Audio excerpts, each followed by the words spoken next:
There's a whole conversion process from mutual funds to ETFs again. And Brian, beginning in April, I know JP Morgan is going to begin converting just under $10 billion in mutual funds into ETFs. We had Gerard O'Reilly and the team on from Dimensional Funds last year when they did that conversion. They were a leader in doing that. Why are you doing this now? And is there some kind of tipping point? I keep waiting for this to happen where this small group of funds converting to ETFs eventually turns into a flood for the whole industry. Yeah, well, we think the announcement that we made around converting 4 mutual funds to ETFs is great for investors.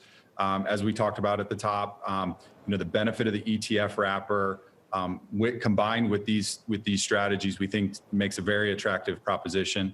We are lowering the fees on all of the strategies that we've announced that we're going to do that on. So, that's something that we're excited about, and we're going to convert those 4 mutual funds into ETFs.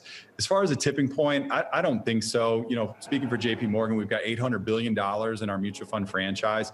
We're very successful in that space. We know that investors use mutual funds across their entire book of business. That plays an important role in the ecosystem as well. So I don't think it's an either or. I think it's a both conversation. We do know that the ETF space is growing rapidly. We know that investors are starting to incorporate more and more ETFs into their portfolios, but they're also using mutual funds, and those get the job done as well. Dave, Brian was speaking like a guy who not only runs ETFs, but has a firm that has a lot of mutual funds, too. Let me throw it to you. When will it be? We keep waiting for this to happen. Well, where my bread's buttered on this. When will it become a flood? I think we're in the middle of the flood. You just can't tell because the water's rising a little bit slower than you were expecting. You're not seeing the wave come down the wall. I mean, we had Capital Group just announce, yesterday or the day before, that they've licensed Fidelity's non-transparent active system for their conversion and bringing new product to market. So look, we're going to see every major active and passive asset manager in the ETF space.